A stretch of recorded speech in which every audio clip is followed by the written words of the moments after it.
Police inspector ಆಗಿ ಸಾಹಸ ಮೆರೆದಿದ್ದ ಅವರಿಗೆ ರಾಷ್ಟ್ರಪತಿಗಳಿಂದ ಶೌರ್ಯ ಪ್ರಶಸ್ತಿ ನೀಡಲಾಗಿತ್ತು. ಆದರೆ ಶೌರ್ಯ ಪ್ರಶಸ್ತಿ ಪಡೆದ ಕುಟುಂಬವೊಂದಕ್ಕೆ ಕೇರಳ ಪೊಲೀಸ್ ಇಲಾಖೆಯಿಂದ ಅನ್ಯಾಯವಾಗಿದೆ. ಪ್ರಶಸ್ತಿ ಪುರಸ್ಕೃತರ ಕುಟುಂಬಕ್ಕೆ ಸೂಕ್ತ ಗೌರವಧನ ನೀಡದ ಕೇರಳ ಪೊಲೀಸ್ ಇಲಾಖೆ ಕಳೆದ 6 ದಶಕಗಳಿಂದ ಸತಾಯಿಸುತ್ತಿದೆ. ಈ ಕುರಿತ ಒಂದು ವರದಿ ಇಲ್ಲಿದೆ.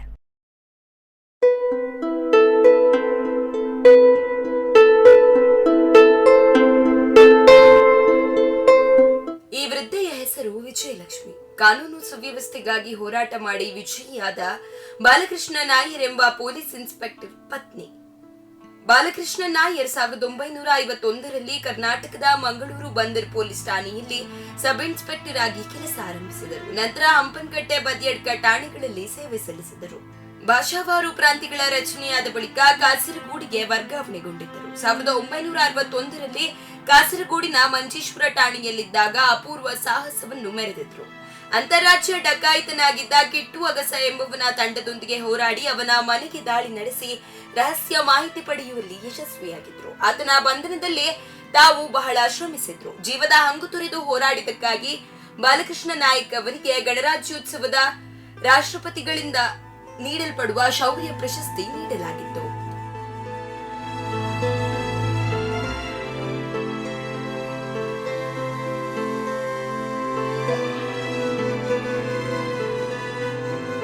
ಹಸ್ಬೆಂಡಿದ ಅಭಿಮಾನ, ಅದನ್ನ ಅಭಿಮಾನ, ಅದು ನನಗೆ ಸಿಗಬೇಕು. ಅದಕ್ಕೆ ಬೇಕಾಗಿ ಎಲ್ಲಿ ಹೋಗಿ ಏನು ಬೇಕಾದ್ರೆ ನಾನು ಮಾಡ್ತೇನೆ, ಅದು ಖಂಡಿತ.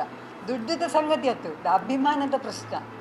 ಅವರು ಮಾಡಿದ ಒಂದು ವೀರದ ಪ್ರವೃತ್ತಿಗೆ ಸಿಕ್ಕಿನ ಒಂದು ಅಭಿಮಾನದ ಪ್ರಶ್ನೆ. ಆಗ ನಾನು ಇಷ್ಟು ಫೈಟ್ ಮಾಡಲಿಕ್ಕೆ ಬಂದದ್ದು, ಬೇರೆ ಏನಲ್ಲ. ಸಿಕ್ಕಬೇಕು. ನನ್ನ ಹತ್ರ ಗೊತ್ತಿಲ್ಲದವರು ಎತ್ತರೆಯೋ ಉಂಟು, ಅವರಿಗೂ ಸಹ ಗೊತ್ತು ಆಗಬೇಕಲ್ಲ. ಇಷ್ಟು ಸಮಯ ಇದು ನಾನು ಕೈಯಲ್ಲಿ ಇಟ್ಟಿರೋದು ನನ್ನ ಅಭಿಮಾನದ. ಅದು ನಾನು ಸಾಗುವವರೆಗೆ ನನಗೂ ಸಿಕ್ಕಬೇಕು, ಅದಕ್ಕೂ ಬೇಕಾಗಿ. ಅದೇ ಬೇರೆ ಏನೇನಿಗೆ ಹೇಗಲಿಲ್ಲ. ಗೌರ್ಮೆಂಟ್ ಯಾರಾಗಿ ಏನಾದರೂ ಮಾಡಲಿಕ್ಕೆ ಆಗ್ತದೆ ಮಾಡಿಕೊಡ್ಬೇಕು ಅಷ್ಟೇ. ನಮಸ್ಕಾರ.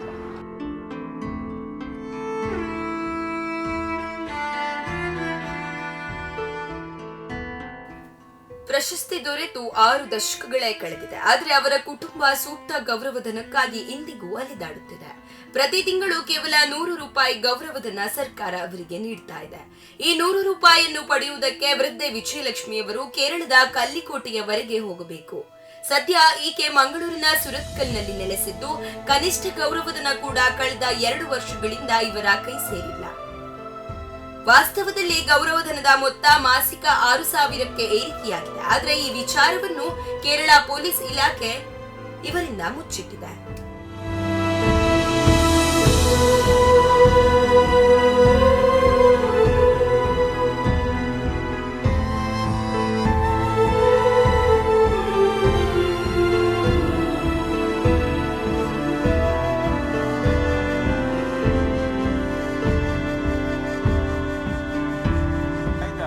ವಿಜಯಲಕ್ಷ್ಮಿ ಅಮ್ಮ 4 ತಿಂಗಳ ಹಿಂದೆ, ಅದು ಸಹ ಕೊರೋನಾ ಟೈಮ್ನಲ್ಲಿ, ಕೊಯ್ಲಾಂಡಿಯಿಂದ ಉಡುಪಿಗೆ ಬಂದು ನಮಗೆ ಅನ್ಯಾಯ ಆಗಿದೆ, 40 ವರ್ಷಗಳಿಂದ ಅನ್ಯಾಯ ಆಗ್ತಾ ಇದೆ, ಅದನ್ನು ನಮಗೆ ನ್ಯಾಯ ಕೊಡಿಸ್ಬೇಕು ಅಂತ ಹೇಳಿ ಕೇಳಿದಾಗ, ಏನಮ್ಮ ಏನಾಗಿದೆ ಅಂತ ಹೇಳಿ ನಾವು ಪ್ರಶ್ನೆ ಮಾಡಿದಾಗ ನಮಗೆ ಆಶ್ಚರ್ಯ ಆಯಿತು.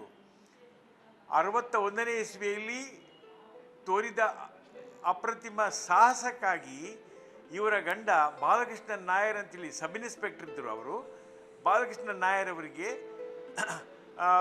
ಶೌರ್ಯ ಚಕ್ರ ಪ್ರಶಸ್ತಿ, ಅದು ಗ್ಯಾಲಂಟ್ರಿ ಅವಾರ್ಡ್ ಅಂತ ಹೇಳ್ತಾರೆ, ರಾಷ್ಟ್ರಪತಿಯಿಂದ ಸಿಗುವ ಗೋಲ್ಡ್ ಮೆಡಲ್, ಅದನ್ನು ಅವರಿಗೆ ಕೊಟ್ಟಿದ್ದರು. ಆ ಚಿನ್ನದ ಪದಕದ ಆಧಾರದ ಮೇಲೆ ಅವರಿಗೆ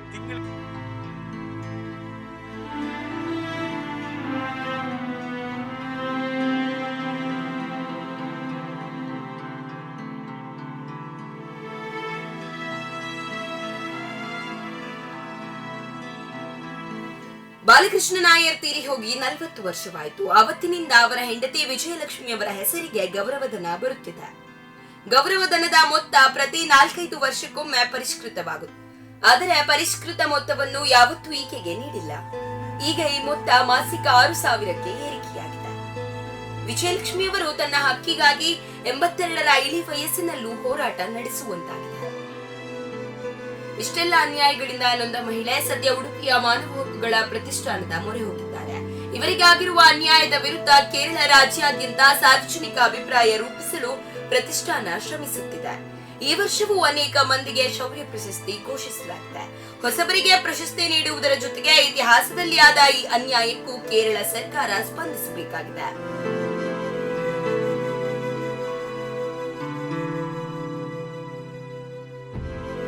ನ್ಯೂಸ್ ಡೆಸ್ಕ್, ಸ್ಪಂದನ ಟಿವಿ.